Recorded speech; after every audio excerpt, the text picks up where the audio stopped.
Hey, y'all, I wanted to stop by a few minutes and talk with this wonderful author about her book, Miss Laurie Collister. And she wrote A Different Kind of Vow. It is a fun read. I truly enjoyed it. I could see myself in certain situations, and I think you might see yourself in certain situations. How you doing, Laurie? I'm very good. I'm very good. So where are you? I'm in Studio City, which is a suburb of Los Angeles, Mhm. like a mile from Universal Studios. Okay, I love California. The weather is always so nice. I went to the beach in Texas, and it's not the beach in California, but it was the beach, so it was really nice. This is a fun read, and it's called A Different Kind of Vow. I didn't know what to think when I first saw the name because vow turned into a could be a marriage vow. Then I thought about a vow that you take when you become a nun, and I'm sure there are other vows that you can do. Um, what do you think the word vow means to women of a certain age? I think for a woman of a certain age, it was definitely the marital vow. I don't think other vows came into play. It wasn't like, what is your life purpose?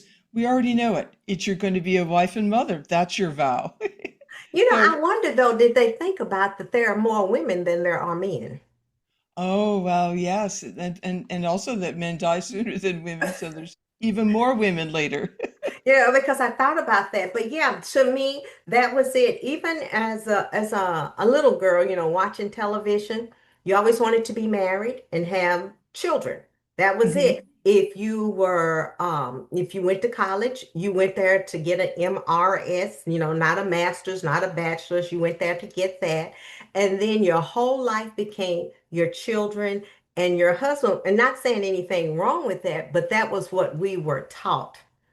And my husband Definitely. and I talked a little bit about that last night because he was telling me that one of his teachers, long years ago, he ran into, and he laughed. He said, because when you left us, she left them because she was pregnant. She was married. But back then in the state of Texas, you could not be pregnant and in the classroom. Oh, interesting. And you couldn't immediately come back. And I told him, I said, yeah, that was my third grade teacher. I said, but the strange part was I went to church with my third grade teacher. And I saw her and her husband every Sunday. So I knew what was going on, but for the rest of the year, she could not come back. But yeah, that vow, what do you think it means now for younger women, though? That's a good question. There's the paradigm shift is very strong, and a lot of younger women reading this book might think, "Oh, how old-fashioned." Nobody thinks about the marital vow anymore. I mean, that's such for older people. So I can see a young woman reading this thinking, "Wow, I'm so glad I wasn't born in her era." But I think, a lot of women talk about their career. So I think their vow has to do with their career. But in my book, it has to do more than with career. A vow is sort of your purpose in life that encompasses everything you do. Your hobbies, your avocation, your friends, your career, everything. So the vow is a little more over, has a bigger umbrella than career. I could see my friends and some of your friends. I could see I could see some of the men that you dated. I was like, oh, was that his name? I thought it was something else. I wanted you to read something for us, and it's the foreword that you have in your book. Do you have it Oh, in front of okay. you? Yeah, About I life? I just happen to have that book right here. Let me. Because I And love this. okay, now the very forward. All right. Do you want me to just go ahead and read that first page then, or the Okay, whole thing? no, it's okay. It's only about 2 lines, and it's by Soren Kierkegaard. Oh, I see. I'm Right. calling the That's forward. sort of like the inscription at the Yeah. beginning. Right. Okay. So this is a Soren Kierkegaard, a quote by him. Life can only be understood backwards, but it must be lived forwards. And that is so true. We sit down, especially at this age, at our age, we sit down and we go back to what we did, thinking what we maybe we could have done differently or things like that. But Mm-hmm. yeah, I think everybody goes back in life and said, if I had done this differently or something else. But I taught school for a while. well, for a long while. But I would talk to my students and they would ask me things, and I would get so tickled when I tried to explain to them how it was back then. Because Right. when I first started teaching, I was the age of maybe some of their older sisters because I was only 22. But Mm. as time went on, I became their mother and then their grandmother, and they would look at me and roll their eyes about certain things. Now, Oprah told us to do something. She told us to journal. I write, but I don't journal. I do pieces of paper. And if you go through and find all my notebooks and everything, there's a story there somewhere, but it would take you 50 years to figure out what it is. You didn't do the journals, you did diaries. When did you start writing diaries? I was 18. I was living in London as a foreign exchange student, and I was kind of lonely because I was had no friends or family in London. So my diary became my friend, and whenever I wanted to talk, I would just pull my diary out of my pocket and write, and I felt like I had a friend to talk to. So that was the genesis of my journals, which I've Okay. have kept for over 50 years now. So how many did you do? Did you Well, film? interesting. I'm on volume 349, so that's how many I have now. See, you must have an interesting life because I found the only one I ever did in my parents' house when we sold it. And I got so tickled. I was like, oh, I was so juvenile back then. But it was interesting. It was interesting. Have you ever journaled though? Or is it basically the same thing? It's the same thing. A diary is sort of what a girl writes in and a man writes in a journal. So I think that's the difference. You wrote something and it was about when God tells you something. Hmm. I had a minister, and it resonated with me in part of your book. And I'm kind of jumping around because I don't want to tell people what happens at the end. It reminds me of what one of my favorite ministers said. He told us, he said, when you get up in the morning and get your coffee and do your stretches, he said, read your devotional, read the Bible. He said, and then just sit there and be quiet. He said, because you can't hear God talking to you because there's so much noise going on. He said, whatever happened in the world, it'll be there in about 15 minutes. He said, usually we get up. And that's what, to me, you were saying in part of your book. It was kind of listen for God. How is God supposed to sound? Right. Yes, I would actually use my diary as a prayer where I would write in green pen my question to God and then write in black pen God's answer. So it was sort of like a prayer, but in more detailed than sitting at your altar. I could sort of like sit there quietly and listen for the answer to whatever was perplexing me. So journaling became like a form of prayer at Mhm. times.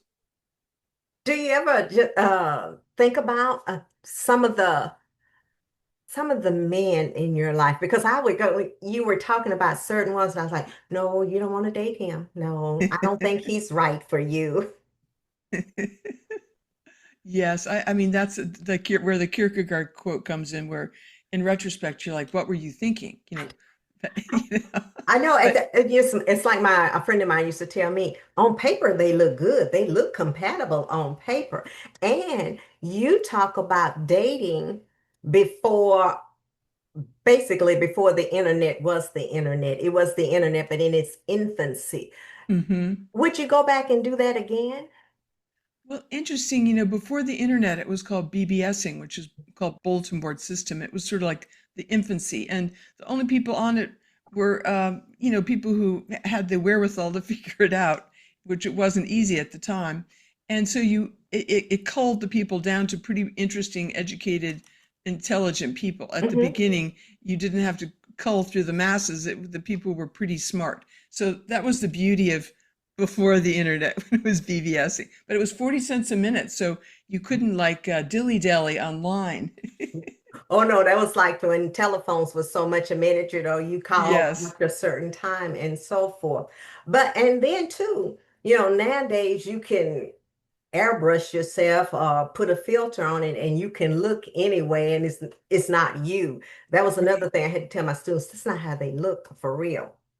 I fell in love with the guy that became your friend and confidant. Oh, Neville. Yeah, and I think that happens a lot to women. You know, you date somebody and in your heart of hearts you want to fall in love because you have been taught that you need to be married. And hey, the clock is ticking. So you Hmm. find this nice guy, but you just don't click like that. But you click in that, hey, let's go to the movies. Hey, let's do this. So Hmm. tell us about Neville. I like his name Neville. too. Right. It was just a blind date. I met him out, and we just immediately I knew we would be best friends, but he didn't know that, and he wanted to go on a date, and and it, but and so it took him like 6 months to come around to say, you know what, you're right, we should be just friends. And I think a lot of men are, if you say, can we just be friends, they're so ashamed, like you don't want to, you're not attracted to me, you don't think I'm sexy, or and so, but the fact is, some people are it's just friend material, not a romance. And then you can, I think too, that you can get a different perspective if you told your girlfriend something and then you turn around and told him something. You saw it from two different perspectives, two different Definitely, ideologies. definitely right. He would tell me, men are on their best behavior on their first date. So look at him. This is his best, and you're like, wow, if this is his best, what's his worst? What's his worst? What's his worst? And you used the word that got me because when I was graduating college, I told one of my sorority sisters I was going to be a nun. And she laughed. I said, I don't know why you're laughing because you're going to the nunnery with me. And she was like, no, I'm not. And I saw you use that word. You talk about the priest. That is something that fascinated me, his Right, reasonings and everything, but it's something that people do think about. And you don't think about a man that age having never basically experienced life. right, yes. And he wanted to at 51 experience what a younger man. Yeah. And Wow, you think about that and you're like, I think that's when my religion part comes in. Well, should I or shouldn't I? Is this what is this sin, or whatever. right. You talked about going to therapy. I like when your Hmm. mom said you might need to talk to someone. And sometimes, and people say, my mom is my best friend. And I think my mom and I, we were very close. But I do think there are certain things that your mom sees one way and the Hmm. therapist is going to see somewhere else. Did you, do you think that therapy was good for you? Therapy was like having a friend that I could count on seeing once a week for an hour. And it cost about $100 to talk to. And she had insight, but no more insight than my girlfriends or Neville. Hmm. So in the end, I began to think, wow, 5 or 6, 7,000 a year for a chit chat. It's like so for me, it didn't have the earth shattering revelation that some may experience in therapy, and I'm due. So my journal was kind of my therapy because I could share my thoughts and feelings and then go back and reread the session. So it was sort of like having a little transcript of the session with your therapist because I would share my thoughts and feelings and read it 2 months later and go, wow, Hmm. that's an interesting. Let's look at that kind of an aha moment that was in my journal. And was there an aha moment in life, or were there several?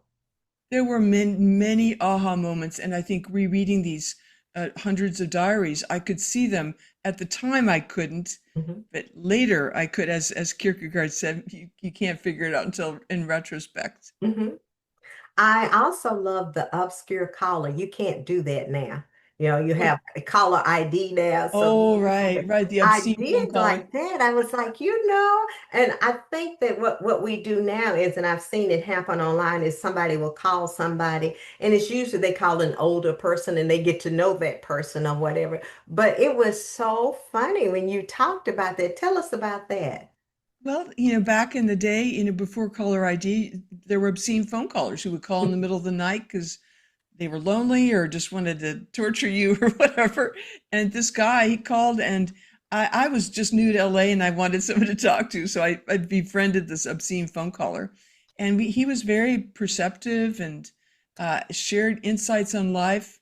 But then one day he disappeared. He ghosted me. And that was the end of the obscene phone caller. And see, I call him obscure because he did ghost you. He just left. But Right. as you look back on this time of life, what do you think you garnered from it? From these years, Hmm. I think that because I didn't find a mate, at 21 and have 5 kids, I was forced to learn how to connect in other ways, with God, with myself through my creativity and my journals. So I was really yearning to connect, but because I didn't have a husband or children, I had to connect in other ways that may not have ever been developed if I'd been married as a young woman. I mean, I think that's true. I think sometimes people live up to their expectations, but it's in a different way if they're not married or if they don't have the 5 children. My thing was I was going to have three. The boy was going to be the oldest, and then it was going to be two girls, like it was in my family. And the boy Oh, would always be there to protect his little sisters. Well, that wasn't the case at all. I didn't, and you have to think about those things. I think when younger people read the book, and I think it is a very good book for them to read. They will be tickled a lot, but I think they will see some of themselves in it because they do go online to date. They don't meet up basically at restaurants anymore. mhm. They Yeah. don't go bowling. They don't do those things. They go online. Yes, And right. when you talk about, I know it was, I think with the priest where you were doing all the talking and he Hmm. wasn't talking. I don't think younger people know how to have a conversation. Interesting. Yeah, because online is way different than speaking face to face. And the art of conversation is not taught in high school or Mhm. elementary school or even at the dinner table. A lot of families don't sit and have a conversation at dinner. They There were watch TV. You talked about your brother and his dog, and when you say he sent the dog to Germany, I was like, oh my God, because I've always I've always thought the Germans had a language that was not very romantic or anything. It just they could have been saying they love you, but it just sounded like something else. But your brother, lived in California. Deep down, were you a little jealous of him and Well, his life? I guess it wasn't jealousy so much as like, wow, he found the wife and a incredibly creative, lucrative, high status career and bought a home, all at 29, Mhm. and I'm like, what happened to me? Why couldn't I achieve that? And he was my younger brother, not Mhm. my older brother. So there was a little bit of being perplexed. Why can he do it and I can't seem to figure it out? And I think, being a girl too, being a female, that is one thing. It's because they look for that. If you when you go home, they want to know who you're dating. And if you are dating, so is it serious? And if it is serious, when is the wedding? You might say, well, we're not going to get married. And that was no. Right, yes. A I lot of know pressure. Neville, but have you kept in contact with any of the others? Uh, some of them I have, obviously not the priest because he disappeared. Mhm. Um, and I'm trying to think of, uh, I keep in touch because I can find them online. I subscribe to truthfinder.com, which is a Mhm. people finder website, so I can see what became of them. Mhm. Um, and but for the most part, no, I don't communicate with those former dates. I told my students once, I said in college, I found the love of my life, I thought. Uh-huh. And they said, how did you know? I said, you write your name and you put his name at the end and all of this. I said, it didn't turn out that way. I said, and I've not seen him since. I said, Mm. but if I did, I don't think I look that much different than I did in college. I said, so I'd be okay. I would really be okay. You don't stalk him online? No, I did find him. I did find him, and it's been long years ago, but his mother, I called her for some strange reason. And she told me, she said, guess what I'm looking at on the fireplace? And I said, what? She said, your picture. And I only Wow. met her maybe 2 times, but she was just a nice lady. I mean, he was a nice guy. We just didn't make it or whatever. Right. Um, Is there going to be a part two to this book? Well, actually, there is. The day the book ends is the day that the next book begins, and that's coming out July 13th Hmm. of 2027. Will it be things that you've learned along the way? Well, definitely it'll be taking advantage of what I learned in this first book. It's about it takes place on LA Skid Row at a very ancient 100-year-old mission, Mhm. and what I learned at there. So it's really the second book is more about search for home. So Mhm. that's really what the book is. The theme of that book. This book is about sort of the search for my vow, Mhm. and And second book. happily ever after to some people is a lot different. But like we said, when we think about women our age, that happily ever after meant a wedding dress, a wedding Right. dress and becoming Mrs. So and so. But I think now people that happily ever after is different for some people. I have two daughters. One is married with a son, and the other one has a dog. That's what she tells me all the time. I have a dog. And her thing is, she has her two best friends are married with children. She said, but Mm-hmm. nobody makes it seem just wonderful. She said, you can ask them about it and they'll say, oh, it's all right. She said, but it's not great. She said, that's what I wanted Oh. was great. And I think that, everybody's is different. I Mm-hmm. think about my life and I think about my parents' lives. And I tell everybody, I say, my parents were not the TV couple you saw on TV.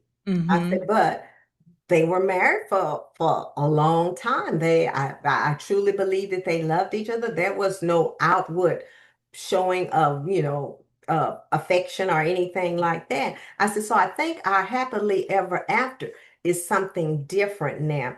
I like the fact that you talk about meditation, you talk about prayer, and I went to a sound bath and my girlfriend and my youngest daughter and we went and we had the best time.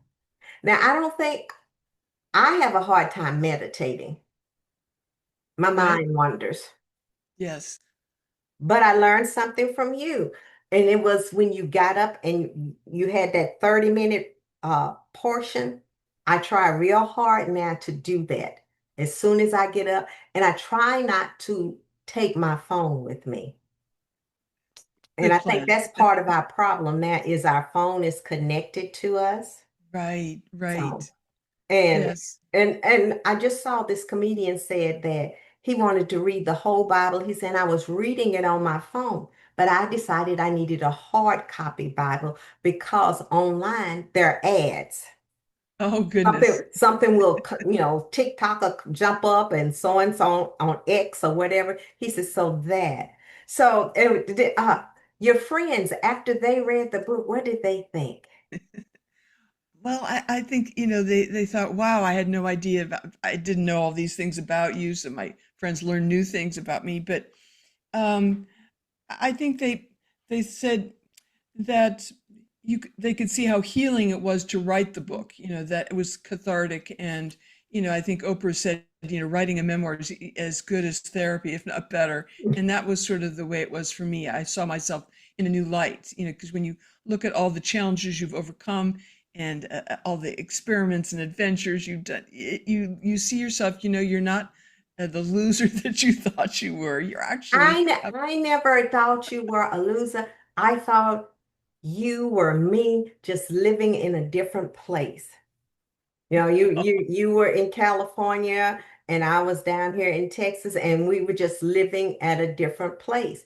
I thought that I saw me in part of you. I saw some of my friends in part of you. I have been married only once, but I have friends that have been married 4 or 5 times. They're still searching. oh, What they're interesting. searching for, I don't know. But if you go back and you had a list of what you wanted, you know, Right. I call it the fatal elimination list. yeah. And so, you think about it, you checked off certain boxes, but that wasn't the one either. Right. Yes. I And mean, maybe God didn't intend for you to have a one. Yeah. correct. Right. Maybe that my next lifetime, I will have 5 kids by age 23, but not this lifetime. And people say, "Oh, it's never too late to have kids." Yes, it is. Yes, it really is. It really is. What do you want people to take away from the book? I think what I want them to take away is to sort of look at back at their life and see what is their vow and are they following it. And if they haven't found the vow, this book shows them how they might find their own vow. Everyone has a different one, and I think it's important, especially as the world becomes more chaotic and the labor market's changing, the marriage market's changing, home, everything is altering. That you need your own inner ballast, and that ballast can be your sacred vow, your sacred contract, what God put you on earth to do, and Mhm. that gives you sort of a solidity that allows you to withstand all the winds of life right now.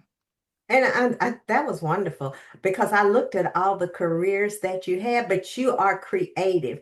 And I remember I used to do the flag corps for the high school that I was with. So we were with the band a lot of time. And the band teacher always wanted the kids to learn, read music, learn this, learn that. He said, because when you're sitting in that little apartment by yourself with no money and no friends, you can at least entertain yourself. Mm. And I think that Yes. you showed that you can write. Right. And that's what he was telling them. I even like the fact that you wanted Oscar. I think it's Oscar the cat. I'm a Right. cat person. You talk about your apartment, how it wasn't the size of the apartment.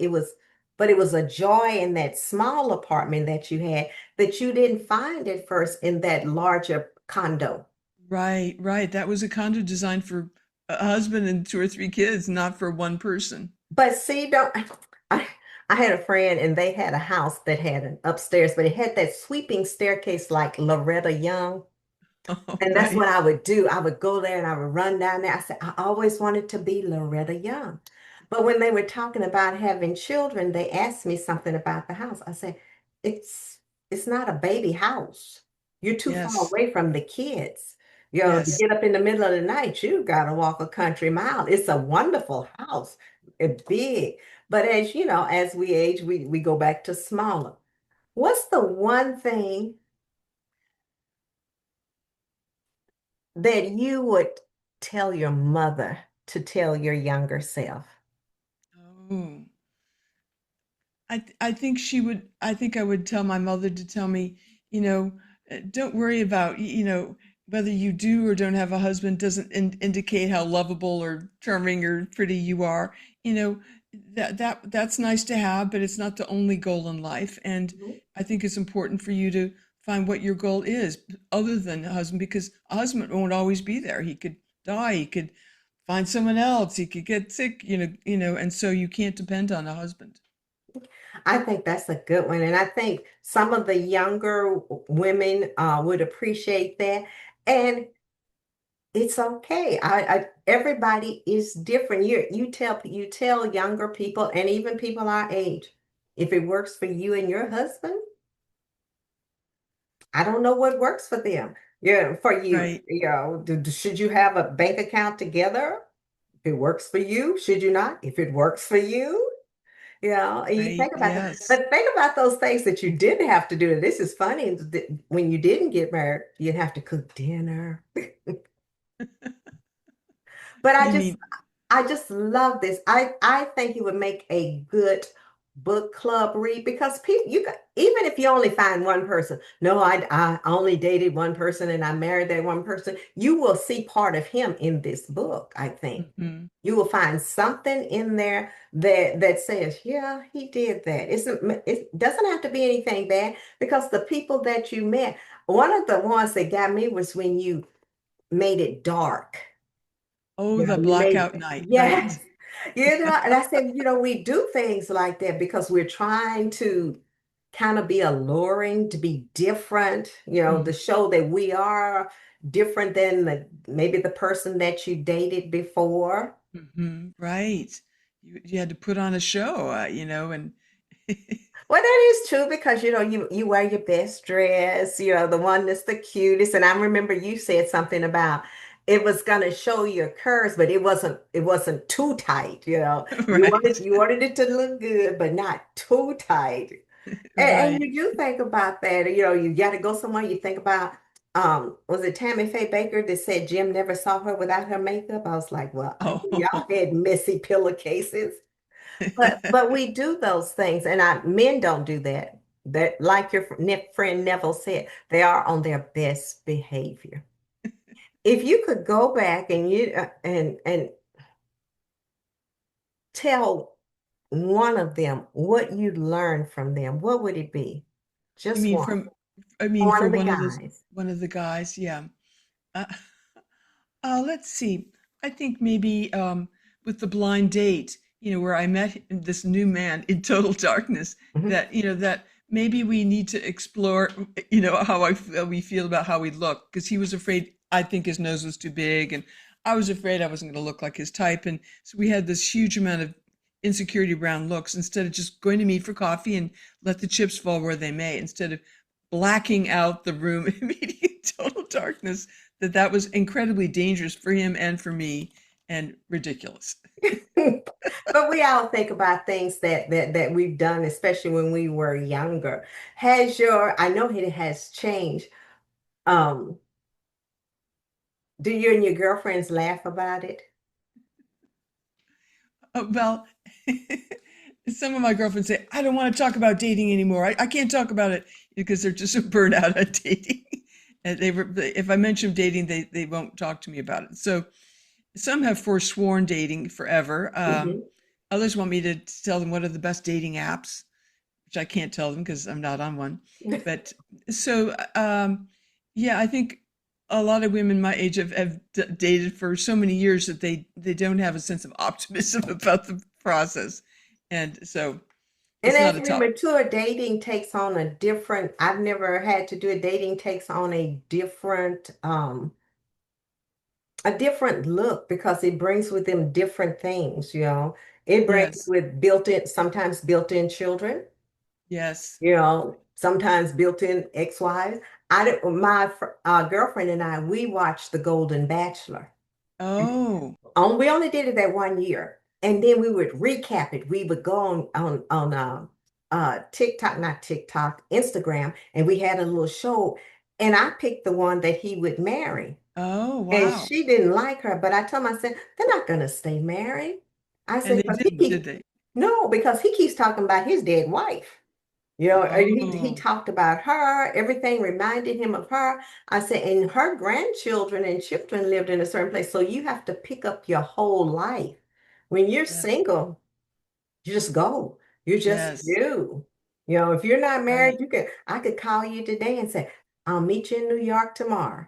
But if you're right, married, well, I got to make sure, this happens. Or if you have kids, I got to make sure that happens. So those kind of things. But again, Lori, it was fun. It was fun. And I'm going to give it to my girlfriend, Nancy, because we share books that we like. right, And this one just made me think that I'm okay. I'm okay. It's not a perfect life, but I don't know anybody that had a perfect life. right. It's, Yes. I'm sure people that are famous and have had long marriages, they something about that person was not what they thought it would be. And Hmm. I didn't marry the person that I wrote down in my mind what they had to have, how they had to look, how tall they had to be. Mm-hmm. It's those kind of things. And I did have a guy that I thought was just it. And we turned out to be the best friends. Oh. It's one of those things. And he always tells my husband, you need to thank me. You need to. So is there anything you want to tell us? You want to tell us how they can get the book? Well, you can just go on Amazon and type in a different kind of vow, or type in my name, Laurie Collister, and there it is. Easy, available the next day or two. And be sure to write a review because that's very important. I get 50 reviews for some reason. I don't know why that's a big number.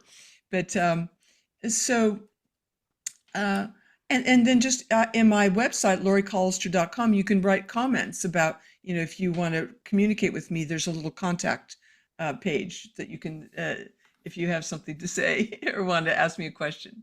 Are you doing any book signings in California? I did do a few book signings earlier when it came out last month, but um, I prefer to just do it online because if you buy it, you can't buy it on Amazon and you can't write a review on Amazon if you don't buy it on Amazon. So there's this huge emphasis on that. But uh, I think my next book will be a little bit more have a broader appeal because everyone is involved in homelessness, at least in California. And so Texas, maybe yes. I'll be able to back sell this book and people read that book and then read this one afterwards. So the second book is The Last Home on the Left, about my 14 years on LA Skid Row. Mhm. Well, I thank you so much, Laura. It has been my pleasure. I want everybody to buy a different kind of vow because, like I said, and I don't tell people to read something that I don't like. I Hmm. like this one. I like it. It was an easy read, and I would get in the bed, and my husband was like, "You gonna read tonight?" I'm gonna read tonight. Thank you so much. Oh, well, thank you for having me, Marisha. I appreciate it. So I'll look forward to hearing from any of your viewers if they would like to contact me. Okay, thank you.